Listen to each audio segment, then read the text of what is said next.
Welcome to the Psych Central Show, where each episode presents an in-depth look at issues from the field of psychology and mental health, with host Gabe Howard and co-host Vincent M. Wales. Hello, everyone, and welcome to this week's episode of the Psych Central Show podcast. My name is Gabe Howard, and with me, as always, is Vincent M. Wales, and we want to remind you that you can get 1 week of free, convenient, affordable, private, online counseling anytime, anywhere by visiting betterhelp.com/psychcentral.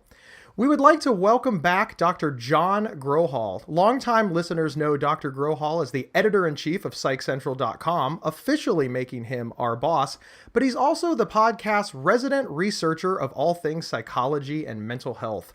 John, how have you been? Hey, great to be here, guys. I have been well. We are glad to have you on. We are going to discuss a really cool topic because you're about to blow our minds, because I think many of us, I'm in my 40s, Vin is also not in his 40s, but we learned about this in high school and college as a legit experiment, and you're about to blow our minds. We're talking about the Stanford Prison Experiment that concluded that if given enough leeway, all people will become evil and awful and fall into their roles, and humanity is doomed. That might be a little bit of a stretch, but yeah. But John, what was the Stanford Prison Experiment? Well, it's a common thing taught across psychology classrooms in college and even in high school. And it's a really fascinating experiment. That's why it's taught so much. It's about an experiment run by a psychologist named Philip Zimbardo back in 1971. And the researchers decided to test what would happen if you put a lot of ordinary people together in a situation that he thought might cause them to sort of act out their very worst behavior. And so he advertised the experiment and received 24 mostly white male college students to come and get paid $15 a day to participate in the experiment. And he assigned the subjects into two groups randomly. One group was going to pretend that they were the prisoners, and the other group was going to pretend that they were the guards. So 12 prisoners, 12 guards. The actual experiment had 9 and 9, and then they actually had 3 alternatives in case one of the people got sick or whatnot. And then they put them in a made-up prison in the basement of one of the Stanford University's academic buildings. And they thought they would let the experiment go for 2 weeks and just kind of see what would happen as it went along. So what were the rules of the experiment as Dr. Zimbardo published? What did he say the rules the participants were supposed to follow were? Well, he suggested that there really weren't a lot of rules, that the guards were to act as guards, and that they didn't really have a set of rules or behaviors that they were expected to do. He basically suggested that they were just told to be authoritarian and, that they had control of the prison and the prisoners, and that they couldn't physically harm the prisoners or withhold food or drink. But the description of the experiment such was that he basically suggested that he wasn't really giving them a way to act or a way to behave towards the prisoners. So he left them to their own devices. That was the belief up until a few years ago, yes. But it didn't quite go like that. And the thing didn't last the whole 2 weeks either, did it? Nope. After just 5 days, the experiment was called off after the guards started behaving very cruelly towards the prisoners. The prisoners also, in turn, many of them had become depressed and submissive. And so the researchers decided to call off the experiment early for the sake of all of the prisoners and guards' health and mental health. And all the way back in 1971, when this experiment was conducted, Dr. Zimbardo said that people were allowed to quit if they so choose. Is that correct? That is what he told us for many, many years. What we're finding out now is that it's not at all clear whether people had as much freedom to leave the experiment as he suggested they did. Before we discuss the controversy, the first thing that I want to ask is, did anybody try to duplicate his results? Because in the scientific method, being able to duplicate results is very important. So this experiment is problematic to duplicate because it actually raised a lot of ethical questions about the treatment of subjects and a subject's rights in research. And after this experiment was run, and due to this experiment and other scientific experiments conducted in the 1960s and 70s, subjects' research rights were actually strengthened and greatly improved. And the review board that has to review every scientific study before it's allowed to go forward at a university has a lot more leeway in ensuring that subjects can't sort of be abused in any way. And so what happened is there were a couple of attempts at replication of this experiment. One of them was in 1979, which, according to Zimbardo, I haven't actually read this particular study, that he says that they kind of found pretty much what he found. A more famous replication attempt was done in in 2001, and it was done as a part also of a television show in the UK. And that experiment, that show, which wasn't quite a mirror duplication, couldn't reproduce the effects of the original experiment. What were the results of that in a nutshell? That show, and I'm not sure I would call it an experiment any more than I would call the Stanford Prison Experiment an experiment, because these are things that really don't follow the scientific process in any way, shape, manner, or form. It did not find that people just fell into a situational role that they couldn't get out of. They did not find that guards starting to act in very authoritative and abusive ways. Instead, they actually found that guards were very empathetic towards the prisoners, and when a prisoner complained about being unwell, the guards were actually trying to help the prisoner. One of the things that I have seen in not only in some of the recent things that have come out, but things that just stood out to me even when I first heard about this experiment, were that it just seemed flawed from the very get-go, because he got these students, if I'm not mistaken, by placing an ad, and the ad itself specified that it was a prison type experiment, right? Yes. So that would mean that the people who are signing up for this were inclined to be interested in doing a prison type thing, and therefore could have been, a little Machiavellian to start with. Yeah, I think the crux of the argument is whether there's some other alternative explanation that could also account for the findings of Zimbardo's experiment. And I think we actually have quite a few possible confounds or problems with the experiment that really draw into question its conclusions and its results.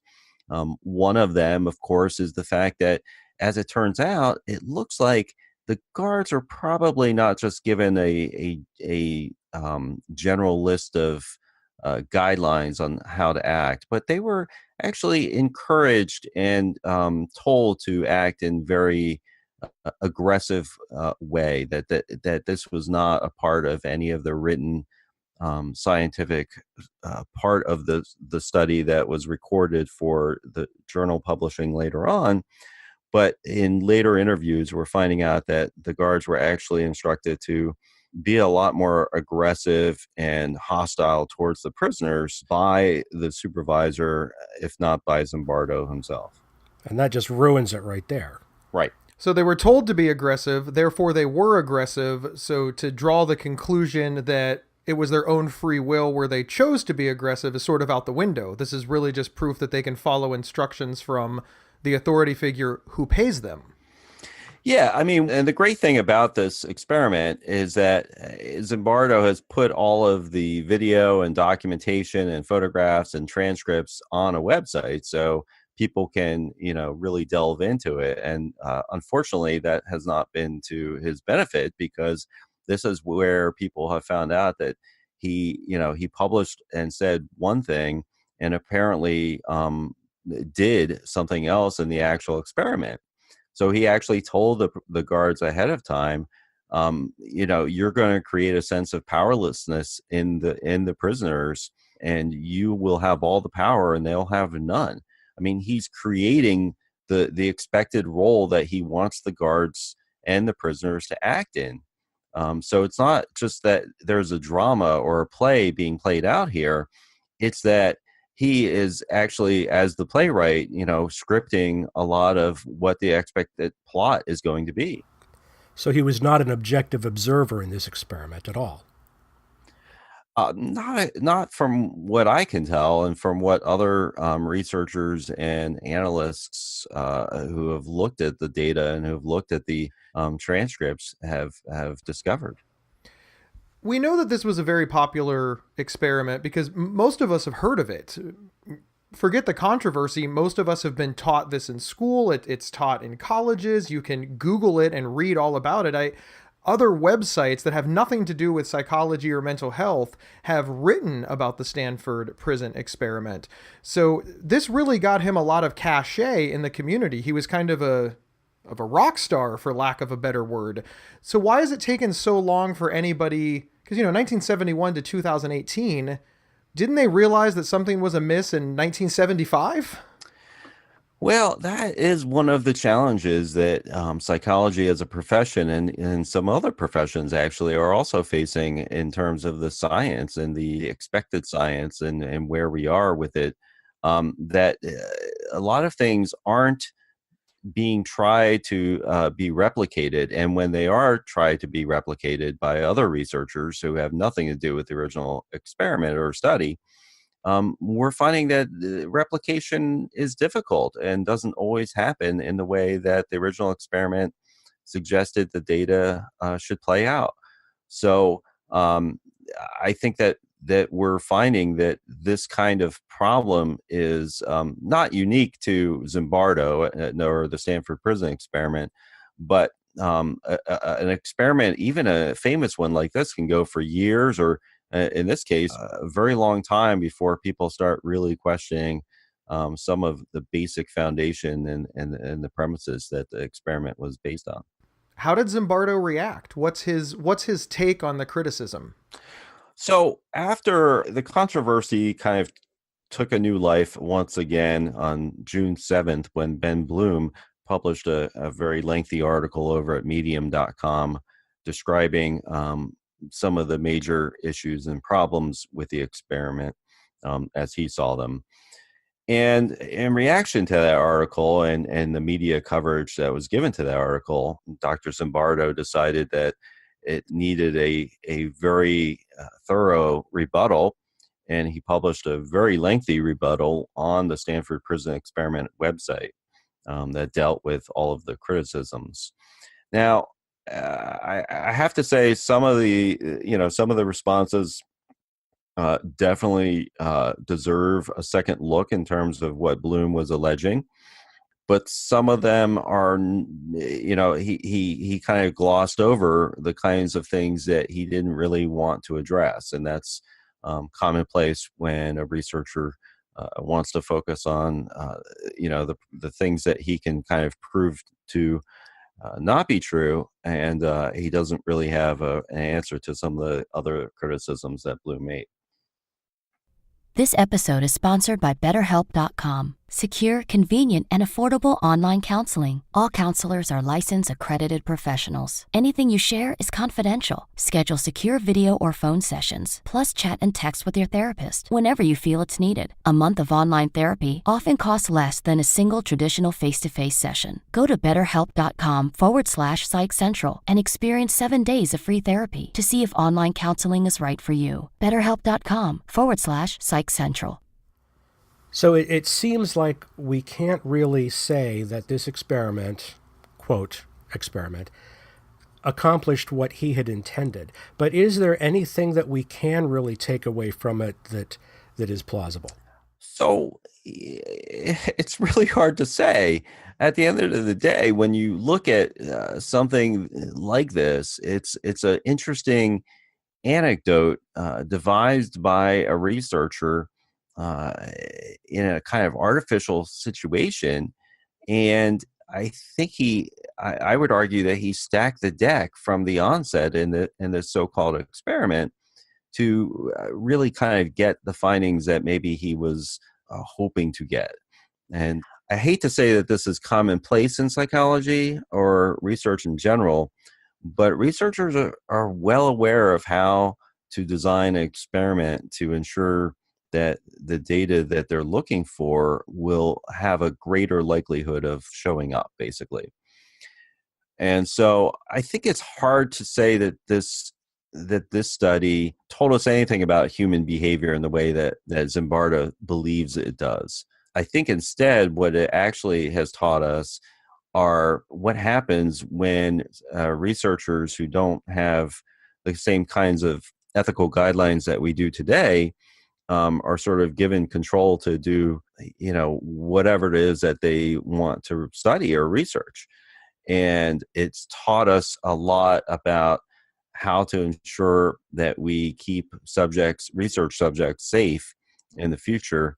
The good stuff that came out of this was stronger protection for research subjects in all scientific research, not just in psychology. There's lots of studies that are conducted, day in and day out and have been for decades. This one is famous because it piqued the public interest, and it's continued to pique the public interest. And when the findings were revealed, people believed it. They accepted it. They're just like, that makes sense. Why is the public so quick to believe that these findings are true? I think people in general look for easy, simple explanations for human behavior. And people want an explanation for why something is happening, whether it's good, whether it's bad. But especially when bad things happen, people want a reason and an understanding of why that bad thing has happened, even when all of the data and all of the research that we have can't really give us that explanation. And that's really frustrating to human beings to have a question unanswered when it helps us make sense of a tragedy, or if it helps us make sense of irrational behavior. I think this study was an attempt to make sense of irrational behavior. Shortly after it was published, there were some pretty significant prison riots, and people turned to this study to help understand the context of those prison riots. Unfortunately, this study can't really tell us anything about real life prisons or prison riots because it was a completely artificial laboratory study done with 24 white young college males, none of which who had any type of criminal record or any kind of criminal behavior on in their past. And I'm not sure how you're expected to generalize a laboratory experiment of that type to the very diverse demographics of your typical prison in the 1970s or today. Well, that's the part that I want to touch on real quick. What you said is that the participants were young white males in college with no criminal records, and this study proved that they were bad. So the public didn't just accept that bad things happen in society, they accepted that otherwise good people would be bad if you allowed them to be.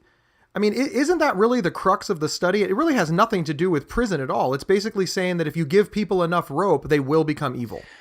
Yeah, I believe the study's conclusion would be the argument that if put into a situation, uh, you will start playing a role within that situation that the situation defines for you. So if you find yourself swept up in a riot in the middle of downtown, New York City tomorrow, uh, according to the findings of this experiment, you will be a happy participant in that riot, and you will start breaking windows and stealing stuff. Mob mentality, right? Mob mentality, absolutely. But as we've, found out in the intervening 30, 40 years since this experiment was originally conducted, human behavior and even social group behavior is far more complex than a simple explanation such as situational role playing can provide an answer to it. Obviously you don't throw out your morals and you don't throw out everything that makes Gabe or Vincent, just because you're in a certain situation where the roles are strongly defined. That doesn't mean that your personality just completely goes away and doesn't have anything to say about your behavior moving forward. And I think that's the important takeaway, is that human behavior is complex. Human behavior in groups is even more complex. And simplistic answers such as the Stanford Prison Experiment attempted to provide us really do a disservice to having that, deeper understanding of our behavior and other people's behavior. Do you think that people in the general public, due to their belief in this experiment, have concluded that prison guards are just evil people? I think the takeaway for most people is that that if you were put into a role or a situation, if you were given a badge and a gun, you would be expected to act a certain way, and that the badge and the gun would kind of take over your personality, and that that explains why prisons are so bad. That the guards act like guards because they're given authority over people who have no power, and the prisoners act like prisoners because that's their role. They're locked in a cell most of the day. They don't have a voluntary freedom. I just think it's a little bit more complicated than that. I don't think that I think a prison is a very unique kind of setting, and it definitely has its own psychology and dynamics. But to study a prison setting, you have to go into an actual prison. You cannot create a fake prison in your psychology building basement and then expect to learn anything of value in that kind of experiment. Getting back to what you just said about, give them a gun and a badge and power, and things go awry, that's generally a very common attitude today towards police officers, law enforcement in general. And it's kind of sad that we've dehumanized the individual officers and are looking at them as a large group of powerful people who just want to lord that power over everybody else. Absolutely. This is a reminder that being in a uniform, whether you're a police officer or a judge or a janitor, it doesn't make you that career. You as a person are still there. And I know police officers, and I know how traumatic it is to ever have to fire their gun, ever, even if you aren't shooting at someone. It's a big deal when a police officer fires their gun, and it's not something that most of them do without a lot of forethought in terms of deciding that they're in a dangerous situation and they feel like they need to pull the trigger. It's never so simple as saying, oh, well, they were scared and they fired their gun. Sure, that might have been a part of it, but that's not the whole picture. And we do a disservice to the complexity of the human spirit, the human mind, to suggest that it's just an instinctual reaction because they're wearing a badge and they have a gun. So how does the psychology community feel about this experiment now? What is the general consensus of Dr. Zimbardo's work? So it's really hard to understand what the consensus of a given profession is towards a specific individual. Dr. Zimbardo was elected the president of the American Psychological Association. And so obviously, I think his fellow psychologists back at that time that he was elected thought very highly of him. It would be hard to say, whether that's changing and whether psychology professors will actually take some of this criticism to heart and use this as a teaching moment to explain not talk about the experiment so much, but talk about the methodology used for the experiment and how the results were published and disseminated, because most people found out and learned about the experiment not through any kind of scientific research journal, but through an article that he wrote for the New York Times Magazine. So certainly that is an interesting, footnote to this experiment. So do you think that this experiment should still be taught in schools, and if so, how? Yeah, absolutely. It should be taught, but not in the sense of a scientific study. It's not a scientific study. It's a very strange anecdotal psychodrama played out by that was designed by Dr. Zimbardo and the other people who worked on the experiment. And the results are not nearly as interesting as talking about what the researchers did, how they did it, how they set up their methodology to unfortunately introduce bias that they didn't seem to recognize at the time, and how it led to greater protection for research subjects in the future. Really appreciate that. Dr. Grohol, it's always great to have you on here, and not just because you own the place. What parting words do you have for the audience? Because many people who listen, we're not professionals. We're trying to find information on the internet to make our lives better. And as this is illustrated, it's sort of a buyer beware. How should we know what we can accept and what we can't accept? What are some maybe quick hints and tips to, not be duped? So it's really challenging as a reader of the latest, health study that came out, and you learn about it on WebMD or some other news website that you read, because you can't really tell from the article about the study as to whether this study was robustly done, whether it was a good scientific study, whether it was generalizable because it used a very large sample size or a very diverse and demographically appropriate sample size. These are really interesting questions and often are not answered in consumer news articles about research. And I would just say, keep a skeptical eye on any research that you read online. I usually read the news story about the study, and if I find that it's really interesting finding and something that kind of sticks with me, I'll probably file it away for future reference. And what I'm looking for in the future is I want to hear about the second study done that confirms the results of that first study.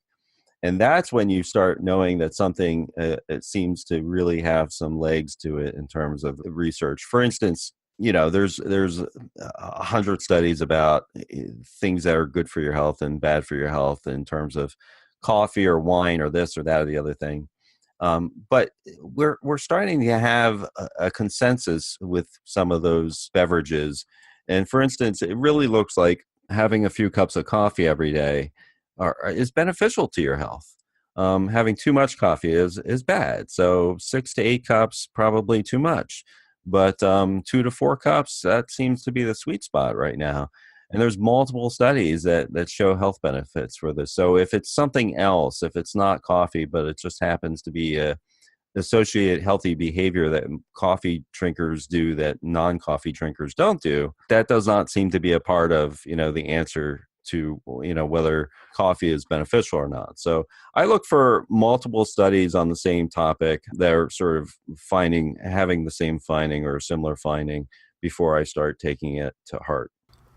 If there's one thing that I could just force everybody out there in internet land to get through their heads, is that old expression, correlation does not imply causation. I cannot tell you how many times I have to point that out to coworkers who point to these news articles on some study or another, and just point out to them, it's like, okay, so there's a connection, so the hell what? It doesn't prove that it caused this issue. Absolutely, and you've touched upon a topic for a whole nother show. Oh yeah, which is yeah, that researchers themselves are guilty of overstating their results and often confusing the question of correlation and causation in their actual study that gets through peer review and gets published in prestigious journals. So the problem starts right there, and then it's amplified by press offices of universities who take that, minor, maybe moderate statement about causation and turn it into a definite, this definitely causes that, so. Yeah. Yes. Oxygen causes death. 100% of people who breathe die. Yeah. John, thank you so much for being on the show. We always appreciate it. And of course, you are welcome back anytime. And everybody out in podcasting land, please like and share us so that we can grow and become famous. We will see everybody next week. Thank you for listening to the Psych Central Show. Please rate, review, and subscribe on iTunes or wherever you found this podcast. We encourage you to share our show on social media and with friends and family. Previous episodes can be found at psychcentral.com/show. Psychcentral.com is the internet's oldest and largest independent mental health website. Psych Central is overseen by Dr. John Grohol, a mental health expert and one of the pioneering leaders in online mental health. Our host, Gabe Howard, is an award-winning writer and speaker who travels nationally. You can find more information on Gabe at gabehoward.com. Our co-host, Vincent M. Wales, is a trained suicide prevention crisis counselor and author of several award-winning speculative fiction novels. You can learn more about Vincent at vincentmwales.com. If you have feedback about the show, please email talkback@psychcentral.com.